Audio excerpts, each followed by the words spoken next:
올 한 해 동안에 어떤 하나님 은혜가 이런 풍성했으면 좋겠습니다. 예, 2018년도 첫 주인데 또 오늘부터 또 한 해 동안에 변함없이 하나님의 진리 말씀이 이 강단을 통해 선포됐으면 좋겠습니다. 예, 저희 소망이기도 하고요. 그리고 성도들이 말씀을 통해서 더 성숙한 한 해가 되었으면 좋겠습니다. 이렇게 제가 우리 성도들 이렇게 바라보면 아마도 그 신앙 횟수로 보면 몇 분을 제외하고는 대부분이 다 두 자리 숫자 이상들 다 되셨죠. 몇 분만 이제 얼마 안 됐고요. 대부분이 다 두 자리 숫자 이상이 넘었는데, 제가 이제 설교를 준비하면서 그런 질문이 되더라고요.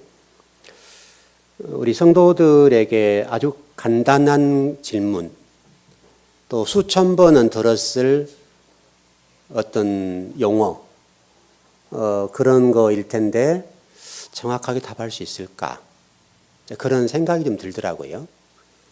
어떤 거냐면 이런 거죠. 예수님을 따른다는 게 뭔가? 여러분 그런 얘기 많이 듣잖아요. 여러분 많이 하시잖아요.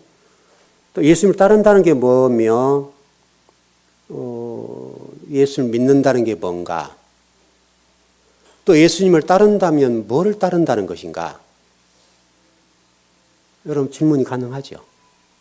그러니까 우리가 예수님을 따른다는 얘기를 하잖아요. 또 예수를 믿는다고 하잖아요. 이거는 우리가 수천 번 듣는 얘기잖아요. 우리가 신앙생활을 하면서. 그렇다고 한다면 예수님을 따른다는 것이 그렇게 많이 들었음에도 불구하고 예수님을 따른다는 개념 정리가 우리가 되어 있는가? 그런 생각이죠. 여러분 특별하게 신학적인 연구도 아니잖아요.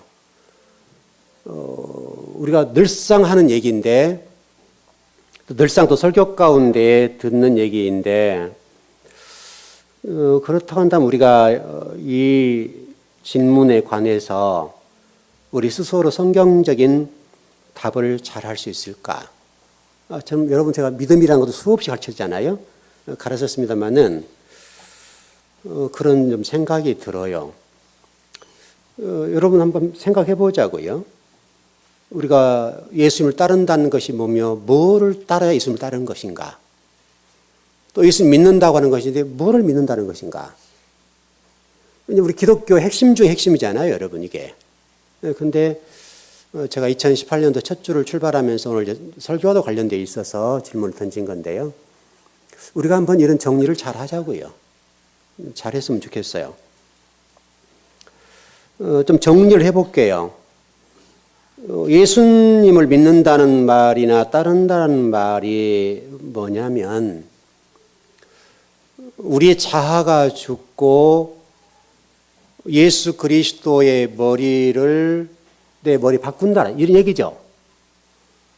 그 얘기인데, 그것이 예수님을 따른다는 것이고 예수를 믿는다는 것인데, 우리가 이게 얼마나 어려운지 모르죠.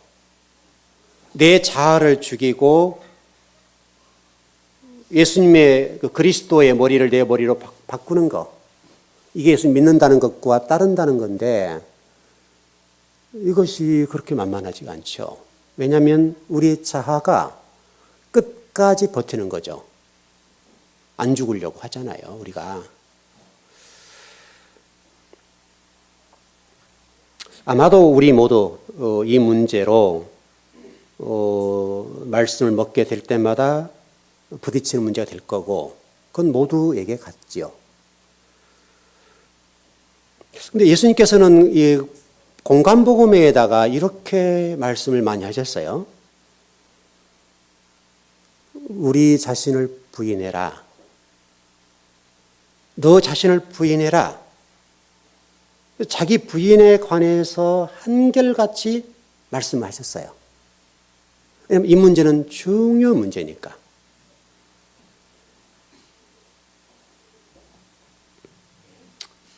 예수님은 끊임없이 자기를 부인하고 십자가를 지고 따르라고 말씀하시거든요. 그럼 자기 부인이라고 하는 것은 뭔가? 여러분 갈라디아서 2장 20절에서 설명했죠, 여러분. 2장 20절에서 이렇게 설명해요. 내가 그리스도와 함께 십자가에 못 박혔나니 그런즉 이제는 내가 산 것이 아니요 오직 내 안에 그리스도께 사신 것이라. 이제 내가 육체 가운데 사는 것은 나를 사랑하사 나를 위하여 자기 자신을 버리신 하나님의 아들을 믿는 믿음 안에서 사는 것이라. 이렇게 되어 있습니다. 여기 핵심적인 단어가 내가 그리스도와 함께 십자가에 못 박혔다. 제가 아마 공부할 때 가르쳐 드렸죠. 함께라는 단어 때문에 이제 이게 좀 번역이 어렵게 됐습니다만은 원래 이 원문에는 함께라는 단어가 없습니다. 그리스도 안에서 이런 단어인데요. 이 헬라어 단어가 뭐 써서 죄송하긴 한데 이 헬라어 단어로 보니까 명확해요. 아주 간단하게 되어 있습니다. 내가 그리스도 안에서 십자가 못 박혔다. 이 말은 우케티 에고라는 단어. 에고라는 말은 나란 말이잖아요. 에고 에이미 이런 할 때 에고는 나 얘기거든요. 그래서 우케티 에고라는 단어인데요. 이 우케티 에고라는 단어가 뭐냐 이거예요. 우케티 에고라는 단어는 아주 간단해요. 내가 아니다. 여러분과 저가 아니다는 거예요. 지금 나는 살아있는데 나는 아니라는 거예요. 우케티 에고라는 말은 그 말이에요. 나는 살아있는데 나는 아니다. 여러분 얼마나 어려운 말이에요 이게요. 실제로 우리 신앙생활하고 인생을 살아가는 데 있어서 내가 아닌 나라고 전제가 돼버리면 모든 게 간단하거든요. 그런데 우리는 이게 안 되는 거죠. 그리고 설명하기를 우케티 에고라는 단어를 쓰면서 내가 아니다. 근데 너는 누구냐? 엔 크리스토스. 그리스도 안에 이런 단어입니다. 나는 죽어버리고 그리스도 안에 내가 있는 거다. 그러면 그리스도 안에 내가 있다는 전제는 내 삶의 모든 것들은 누구에 의해서 움직인다는 거예요? 그리스도가 움직이는 대로 움직인다. 여러분 그 얘기잖아요. 여러분 잘 한번 생각해 보세요. 그리스도 안에 엔 크리스토스. 그리스도 안에 내가 있다. 그러나 육체는 살아있다. 그러나 실질적으로 내 생각과 내 모든 영적인 그 모든 가치관이나 모든 것들은 누구의 지배를 받는다? 그리스도의 지배를 받는다. 그 말이거든요. 그게 내가 아니다. 그 말이에요. 그러니까 여러분의 삶의 모든 것들을 그리스도가 주장하시는 대로 가는 거다. 여러분 이게 뭐냐면 신앙생활이에요. 우리의 생각이 있을 수가 있고 여러 가지가 있을 수 있어요. 그러나 우케티 에고 엔 크리스토스. 내가 그리스도와 연합되어 버렸고 연합된 그 나는 그리스도의 말씀에 근거해서 그분이 명하신 대로만 사는 거예요. 그게 신앙생활이에요. 그래서 머리가 그리스도로 바뀌는 거예요. 근데 우리가 신앙생활을 몇십 년 해도 여전히 우리는 누가 우리를 주장해요? 그리스도가 주장하지 않고 내가 나를 주장해요. 그래서 이게 어려운 거예요. 아마 제가 지난 금요일 아마 오후에도 공부를 할 건데 지난 금요일에 제가 이런 말씀을 좀 드렸어요. 노홍수 사건이나 소돔 고모라의 사건과 이스라엘 백성들이 광야 40년의 어떤 생활, 또 바벨론 포로의 생활, 이 모든 것들을 총체적으로 우리가 바라볼 때 노아 홍수를 통해서 200억에서 300억 정도 하나님이 잔인하게 죽이셨다. 하나님이 이렇게 잔인하다. 심판적인 개념이잖아 우리가 지금 다 이 성경 내용들이. 과연 하나님은 그렇게 잔인하게 죽이시는 분인가? 왜 하나님은 200억에 300억 정도를 물 한 방으로 그냥 싹 쓸어버리는가?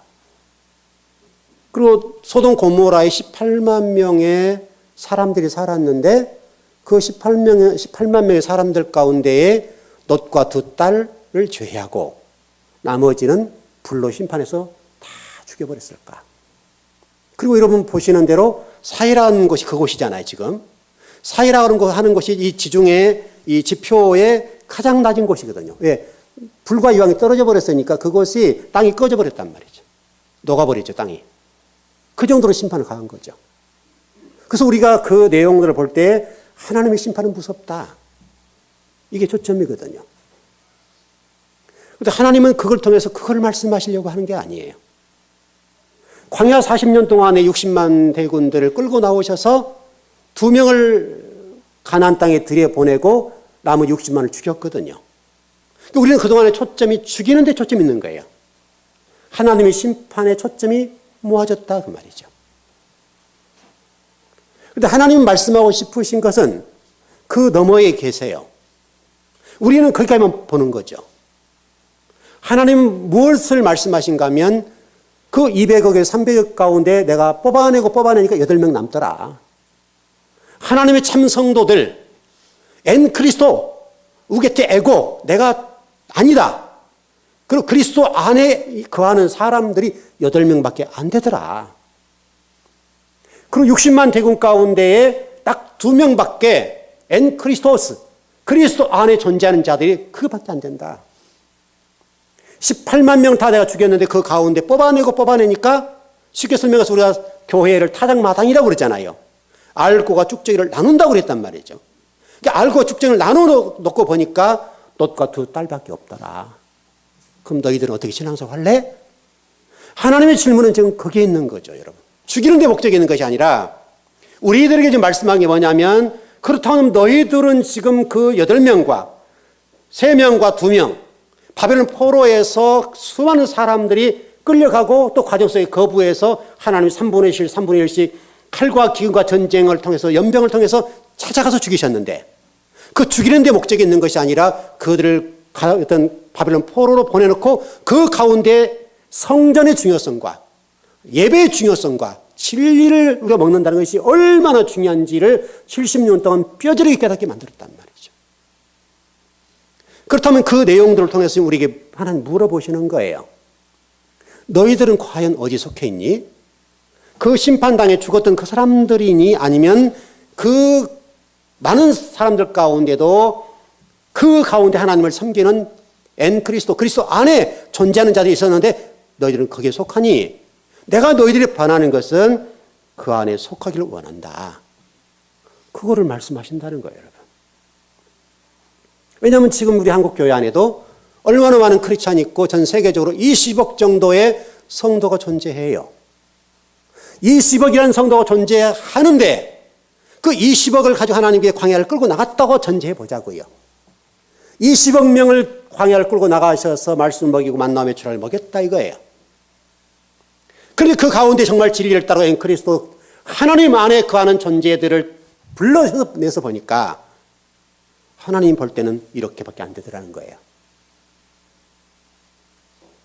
이게 지금 우리의 과제죠. 종교인으로 살아가는 그것을 하나님 원하는 게 아니라고요. 내가 아니다. 우케티 에고. 나는 아니다. 엔 그리스도. 나는 그리스도 안에 있다. 그리스도 안에 있다는 이 말은 나는 없다. 이 말이 전제가 돼야 돼요.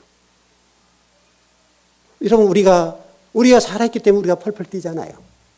그렇잖아요, 여러분. 여러분 제가 창세기 1장 1절을 여러분 말씀을 가르칠 때 태초라는 단어를 설명했잖아요. 베레시트라는 단어를 우리가 시간의 출발이다라고만 보는 견해잖아요, 지금 보통적으로. 근데 제가 여러분이 설명하기를 이 베레시트라는 단어는 그런 게 아니다. 하나님의 창조의 과정 속에 그 창조의 주역이 누군가, 주체가 누군가, 그걸 설명하는 건데 우리란 말이죠. 그리고 태초에라는 단어 속에는 러쉬라는 단어가 있어서 머리, 우리 머리가 그리스도로 바뀌어야 된다. 우리가 죽어버리고 그리스도로 내 머리가 체인지되고 바뀌어지는 그것을 천지 창조라고 하는 것이고 그것을 교회라고 그런 거다. 바로 그 첫 열매. 자, 전번 금요일 날 AD 30년에 70년 어간 동안에 주님이 오셔서 종말을 선포하시고 예루살렘 성전을 AD 70년에 무너뜨리시면서 그 가운데 14만 4천 명의 첫 열매를 뽑아내셨다. 우리가 그렇게 돼야 된다. 그런 설명을 좀 드렸잖아요. 하나님은 지금도 AD 30년에서 70년 어간 40년 동안 심판을 유예하셨던 것처럼 광야에서도 40년 동안 심판을 유예하시고 또 동시에 노아 홍수를 통해서 120년 동안을 말씀을 전해놓고 유예하시고 그 가운데 그리스도 안에 사는 뽑아내신 작업들을 하셨단 말이에요. 그 기간이 120년이었어요, 여러분. 지금도 동일하게 하나님께서 이 세상을 심판하시려고 맘만 먹으시면 단 한 번이면 끝나버리죠.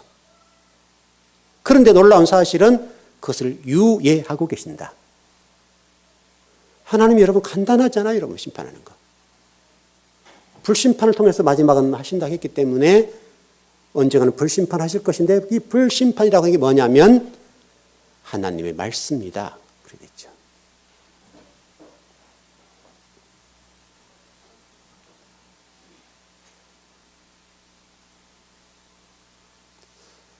오늘 새해 첫 출발을 하면서 저와 여러분이 1년 동안 좀 그런 부분에 도전했으면 좋겠어요.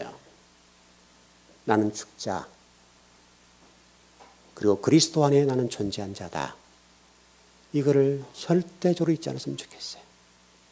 여러분이 생각하는 그 모든 생각이나 모든 것들이 단순하게 어떤 일들을 보지 말고 좀 하나님의 나라라는 관점과 진리라는 관점과 신앙적인 관점에서 바라보고 그렇게 좀 우리가 신앙생활을 했으면 좋겠어요.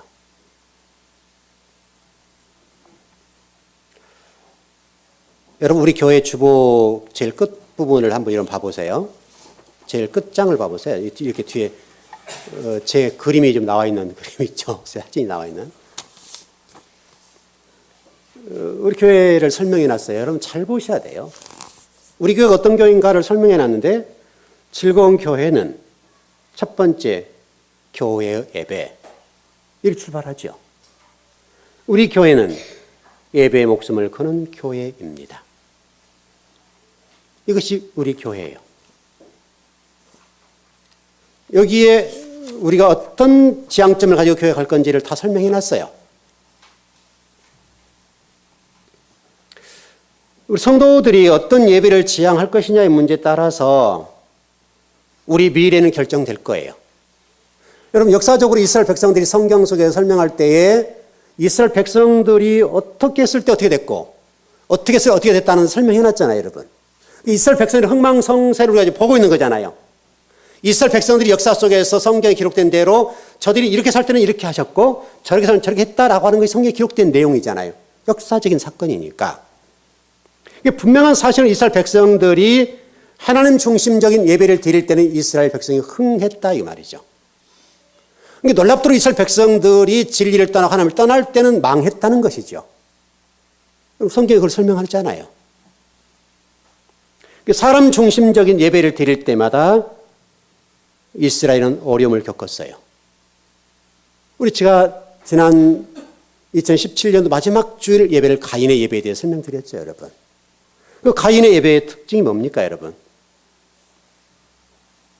사람 중심의 예배. 사람이 기뻐하고 사람 좋아하는 예배를 드렸다.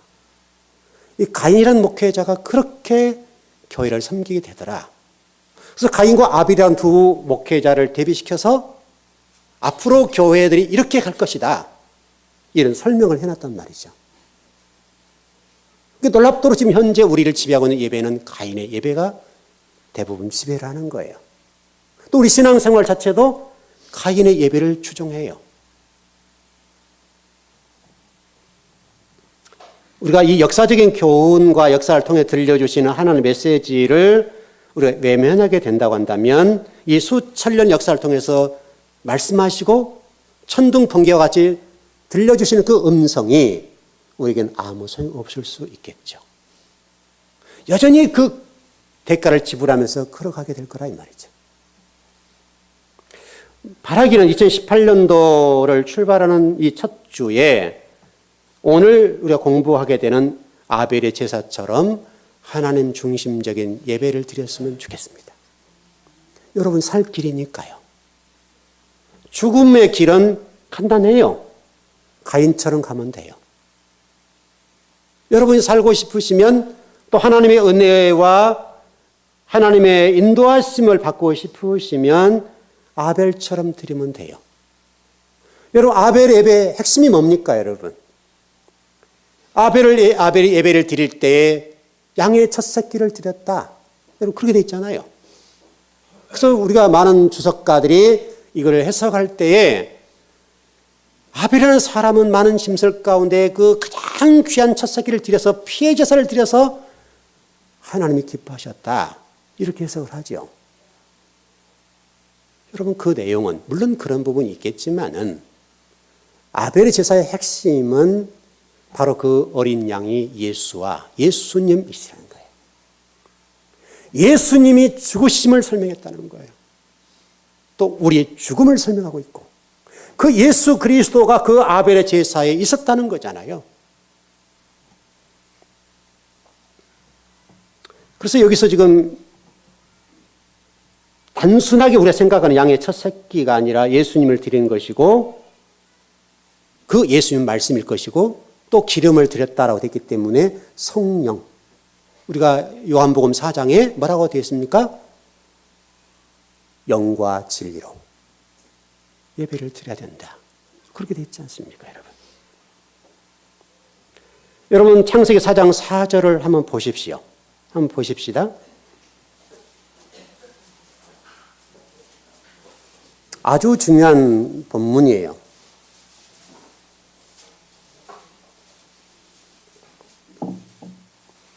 창세기 4장 4절이에요. 같이 한번 우리 읽어보자고요. 예, 시작. 아벨은 자기도 양의 첫 새끼와 그 기름으로 드렸더니 여호와께서 아벨과 그의 제물은 받으셨으나. 여러분 이 기름이라는 단어가 단순하게 우리가 생각하는 뉘앙스는 그 짐승들의 기름 얘기잖아요. 그렇게 받아들이잖아요. 근데 이 기름이라는 단어가 다른 성경의 관용구죠. 다른 곳에 쓰일 때는 어떻게 쓰였는가를 보면 될 거 아니에요. 그렇게 쓰였는데 놀랍도록 이 기름이라는 단어가 사무엘이 다윗에게 기름을 부을 때 그 단어와 똑같은 단어라는 거예요. 그러니까 왜냐하면 창세기 지금 4장을 공부를 해 나갈 때 해석을 해야 되잖아요. 그럼 기름이라고만 해석하면 끝나버리잖아요. 우리가 그 4장 4절만 보면. 근데 이 단어가 다른 데는 어떻게 쓰였는가를 보면 답이 나올 거 아니에요. 근데 놀랍게도 이 단어는 사무엘이 다윗에게 왕으로 기름 부을 때 부은 바로 그 부분이란 말이에요. 기름 부었다. 그렇게 돼 있어요. 그럼 지금 아벨의 예배를 통해서 우리에게 무엇을 가르치고 있는가 하면 사람 중심의 예배가 아닌 하나님 중심의 예배다. 그거를 가르치고 있단 말이죠. 그것을 예배라고 그러는 거예요. 그리스도 중심의 예배를 드림으로 하나님이 그 예배를 연락하신 것이죠. 그러나 가인은 종교적인 예배를 드린 거죠. 종교적인 사람 중심의 예배를 드리니까 가인이 아벨을 때려 죽이는 거죠.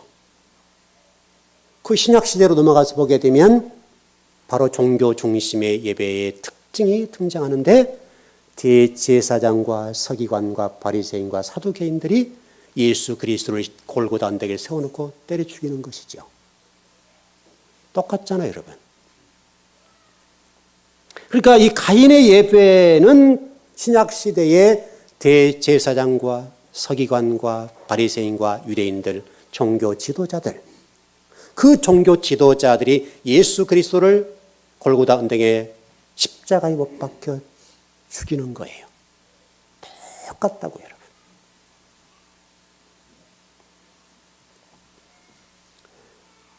구약시대의 이 아벨은 신약시대의 예수 그리스도를 설명을 해요.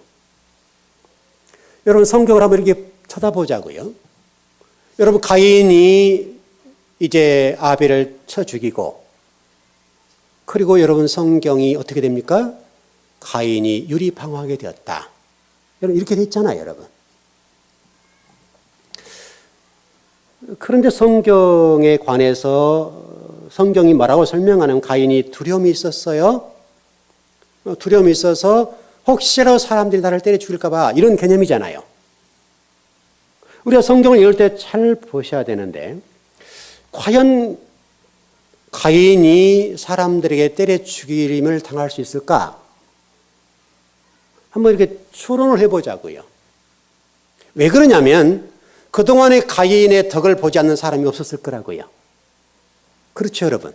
사람 중심의 예배를 드렸기 때문에 그 사람들이 가인이 드린 그 예배와 인간적인 것들을 통해서 뭔가 도움을 받았단 말이죠.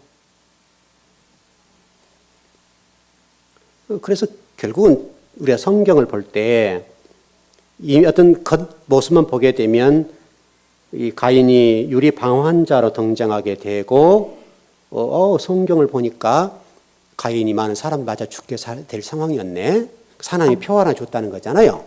표를 주니까 사람들이 안 때려 죽였다. 이렇게 되는 거잖아요. 자, 여러분 생각해 봅시다. 그렇다고 한다면 이런 질문이 가능하죠. 우리의 생사화복을 누가 주장하시죠? 하나님 주장하시죠. 우리 생명은요? 그럼 하나님이 허락하지 않는다면 사람이 때려 죽일 수 있나요? 안 되죠. 그러니까 여러분, 우리가 얼마나 성경을 하나님이라는 이 분이 계심에도 불구하고 전제하지만은 실질적으로 하나님을 빼버리고 우리가 성경을 본단 말이죠. 여러분, 벌레 한 마리도, 참새 한 마리도 누가 허락하지 아니하시면 못 죽여요. 여러분 복음서에 그렇게 기록됐잖아요. 참새 한 마리도 하나님이 허락하지 아니하시면 안 떨어진다라고 돼 있잖아요. 그렇게 돼 있죠, 여러분. 모든 생명의 주관자는 아버지란 말이에요. 그러면 가인이 얘기하고 있는 얘기가 합당하냐 이거죠.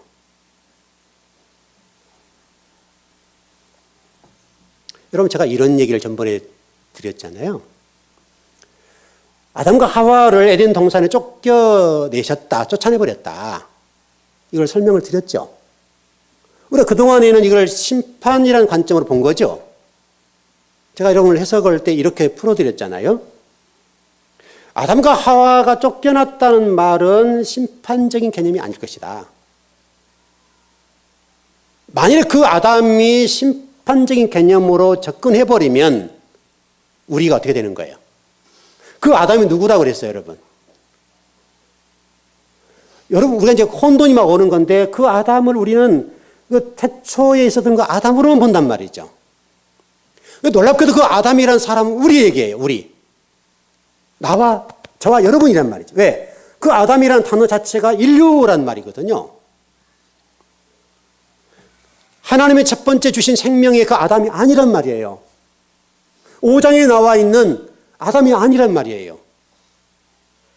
그래서 이 성경을 정확히 못 보니까 최초에 태어난 아담으로만 해석을 하니까 성경이 어려워지는 거예요. 헷갈리고. 4장 이후로부터 등장한 아담이 하나님이 최초로 만드신 아담이란 말이죠. 그리고 실제로 1장부터서 3장 중반까지 또 4장 넘어가는 그 중간까지 그 내용은 인류로서의 아담이거든요. 이 아담이란 말은 사람이란 말이거든요, 여러분. 사람이란 말이고 인류라는 말이에요. 그렇다면 여러분, 우리가 이 구속사가 여러분의 심각한 문제가 발생하는 거예요. 에덴 동산을 쫓아냈다고 하는 심판적인 개념이 되면 구속사가 어떻게 돼요, 여러분?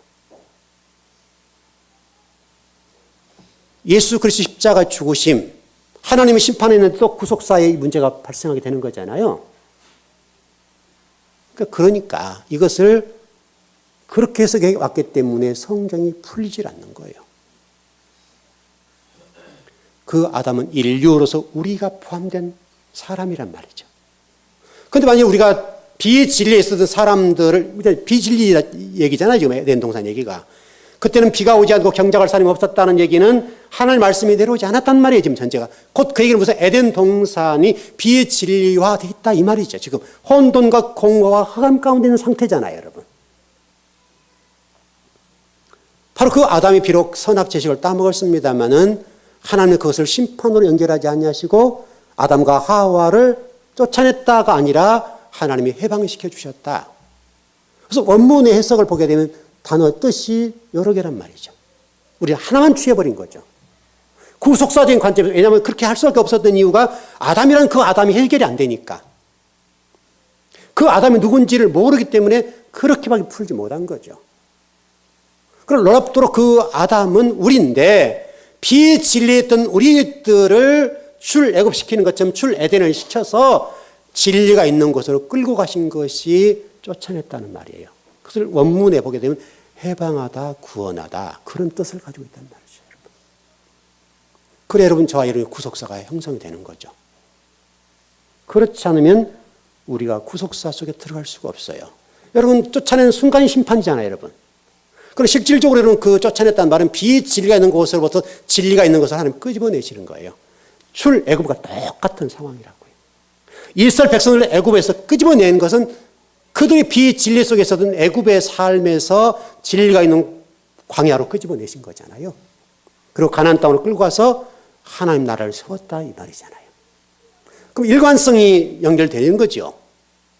여러분, 출애굽은 구속사고 에덴 동산은 심판이라 보게 되면 성경의 일관성이 떨어져 버린 거죠.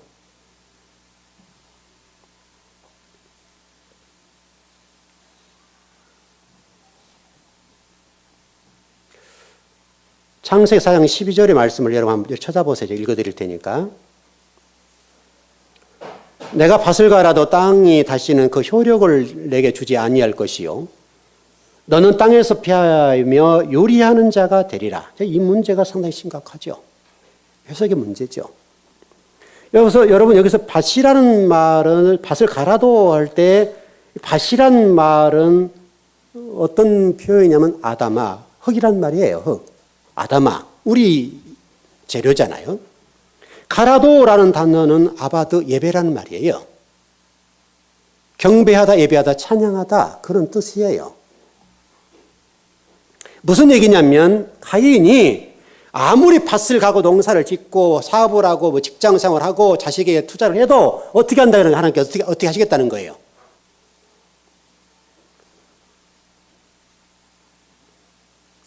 효력이 없다라고 했잖아요, 여러분.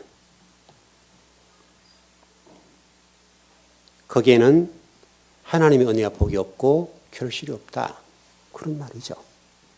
그 말이잖아요. 우리가 이것을 잘 생각해 보셔야 돼요. 사람 중심의 예배, 사람 중심의 사업, 사람 중심의 직장생활, 사람 중심의 달란트, 여러분이 주신 재능들도 다양하고 달란트도 다 다양하잖아요.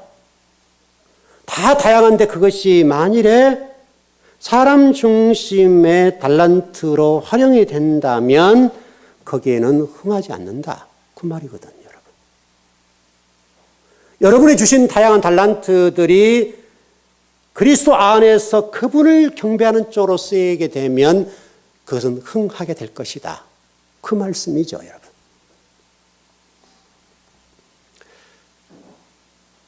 우리가 이 말씀을 들으면서 여러분들이 이 속에서 하나님의 음성을 들으셔야 돼요. 사람 중심의 인생을 살아가면은 반드시 거기에는 열매가 없다는 거예요. 있는 것처럼 보이지만은 결론은 없다. 그게 결론이에요, 성경. 제가 여러분들의 예언을 다 할 수 있어요. 요즘 뭐 이제 아마 초호가 되니까 여러분 그쪽이 문전 성실 이루잖아요.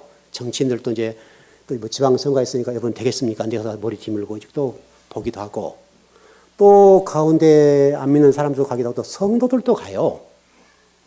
여러분 놀라운 일인데 그것도 교회 중직자들도 가서 올해 운세가 어떻게 됩니까? 물어본단 말이죠.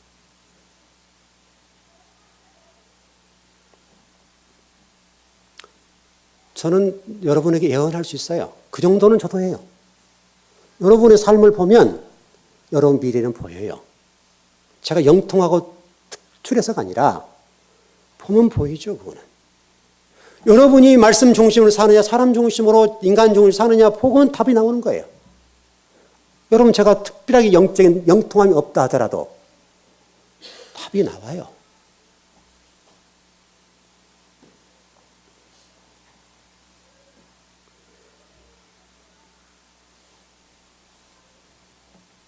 제가 여러분 일전에 이런 얘기를 좀 많이 해드렸잖아요. 이제 여러분에 관해서 똑같습니다만은 이제 개척하시는 목사님들 얘기 한번 해드린 적 있죠, 여러분? 제가 여러 번 해드린 것 같은데요. 그분들 와서 이 얘기를 들어보면 한 30분만 얘기 들어보면 그분의 목회가 어떻게 될 것을 알아요. 들어보면 알아요, 그냥. 답이 나와버려요. 제가 그분을 뭐 특별히 투시하는 능력이 있어서가 아니라 얘기 들어보면 저분은 개척하는데 망할 것 같다. 그래서 망한다고 말을 못하고 보여요. 왜?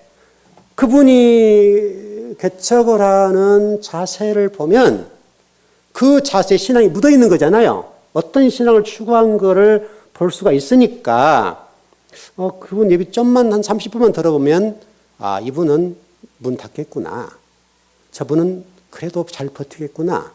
알아요. 여러분도 알 거예요. 아마 여러분도 알아요. 그거는. 지금까지 제가 많은 목사님들 개척하는 과정들을 제가 쳐다보고 또 얘기도 해드린 적이 있습니다만은 하여튼 지금까지는 그랬어요. 앞으로는 어떻게 될지 모르지만 그 많은 목사님들 와서 목사님 개척하려고 하는데 어떻게 해야 됩니까? 그래서 어떻게 하실랍니까? 물어보면 얘기가 줄줄줄 나오잖아요. 나오면 들어보면 안 되겠다, 되겠다. 알아요. 지금까지는 틀린 적은 없어요. 왜냐하면 그분들 얘기 속에 답이 있으니까.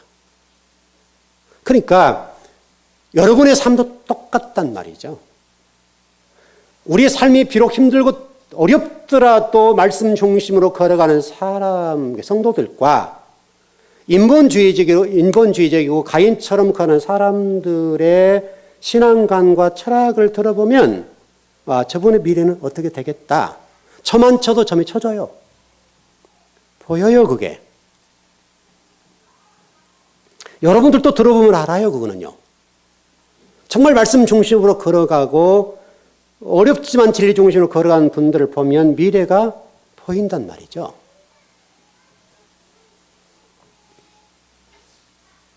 특별히 여러분 오늘 그 창세기 4장에서 요리하는 자라는 단어가 있는데요. 이게 루두라는 단어예요. 루두. 루두라는 말을 우리가 좀 상상이 가잖아요. 그런 말이 아니라 이 루두라는 뜻이 뭐냐면 흔들리다, 헤매이다, 한탄하다, 슬퍼하다 그런 뜻이에요. 그러니까 가인의 삶이 어떻게 될 것인가를 설명해 놨는데 사람 중심의 목회를 했더니 하나님이 어떻게 한다는 거예요? 그렇게 하면 할수록 가인의 삶은 후회가 되고 흔들리게 되고 한탄한 인생을 살게 된다. 그게 성경의 결론이에요. 여러분 창세기 1장에서 11장의 스토리는 우리 얘기예요. 우리의 얘기고 12장부터서 이후의 말씀들은 족장사잖아요, 여러분. 족장사로서 우리의 미래를 설명하고 있어요. 창세기 4장 13절의 말씀 보면 이렇게 되어 있어요. 가인이 여호와께 아뢰되 내 죄 벌이 지기가 너무 무겁습니다. 그렇게 얘기를 해요. 중하다, 무겁다 그 말인데 이 무겁다는 말이 우리가 번역이 그렇게 됐습니다마는 가돌이라는 히브리어예요. 뜻이 뭐냐면 더 늙은, 건방진, 힘세고 거만하게 그런 뜻이에요, 여러분. 여기서 지금 너무 제가 무거워요. 짐이 너무 무거워. 제 짐이 너무 무거워요. 이렇게 지금 얘기하는 부분인데 실질적으로 중하여라는 단어는 없어요. 좀 의역을 한 것 같은데요.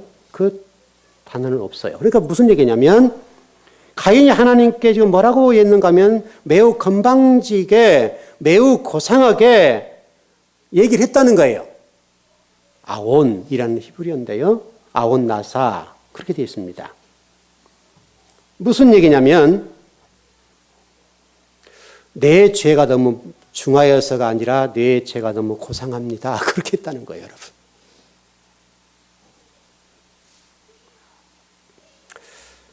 사장 14절에서 여러분 봐보십시다.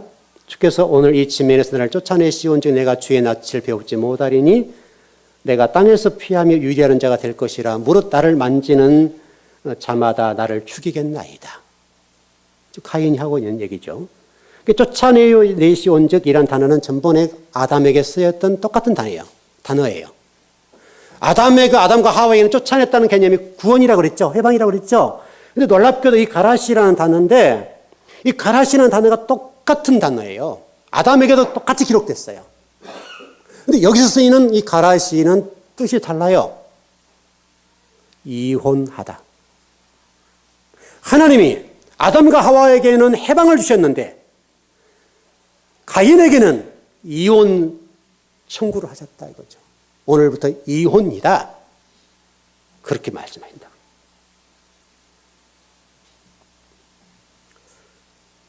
하나님이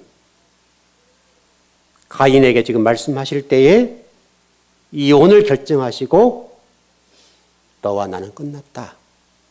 이렇게 말씀하신다는 거예요, 여러분. 이게 사람 중심의 삶이에요.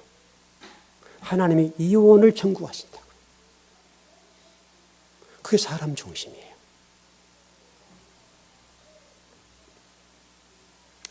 여러분, 하나님이 여러분 곁을 좀만 떠나보세요. 어떻게 되겠어요? 하나님을 떠나면 좀 편할 것 같잖아요, 우리가요. 정말 여러분에게 하나님 떠나버리면 가인과 똑같아요. 여러분, 말씀을 한 달, 몇 개월만 못 먹어버리면요, 여러분 영혼들 금방 피폐해져 버려요. 피폐해진 정도가 아니라 광야가 돼버려요. 황무지가 돼버려요. 황무지.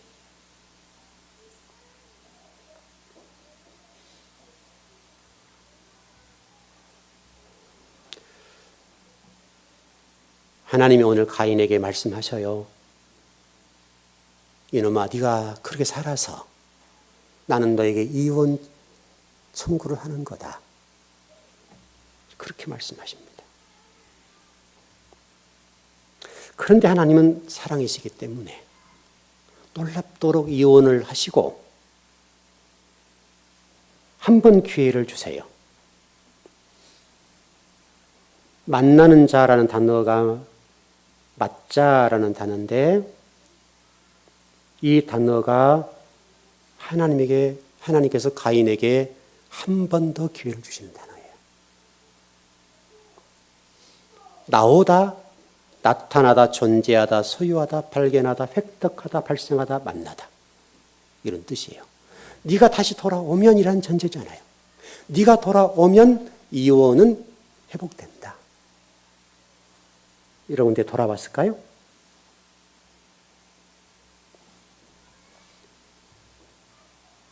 놀랍게도 가인은 돌아오지 않습니다. 오히려 더 그 가인의 후손들을 통해서 땅 지향적인 성전을 세우고 종교적인 성전을 세워서 확장해 갑니다. 여러분, 가인의 후손 가운데 에녹이 있어요, 없어요? 있죠. 진짜 아담의 후손 가운데 아담이 있어요, 없어요? 그것도 있지요. 에녹이란 뜻이 뭐죠, 여러분?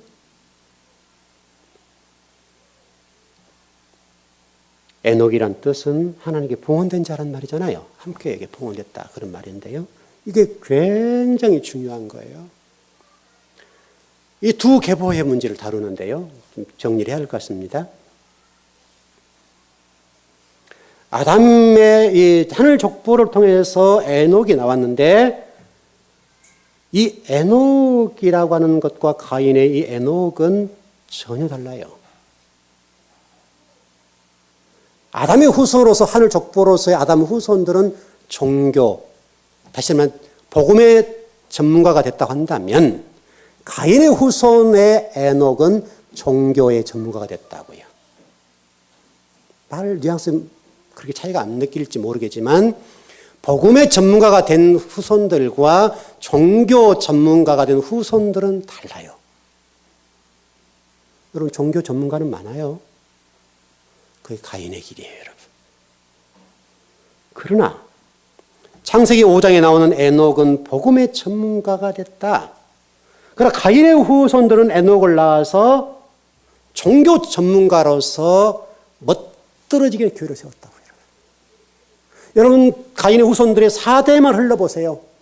성경이 에녹성을 쌓고 가장 화려하고 가장 좋은 성전을 세웠단 말이죠. 여러분 가인의 후손들을 통해서 여러분 모든 게 다 나왔잖아요.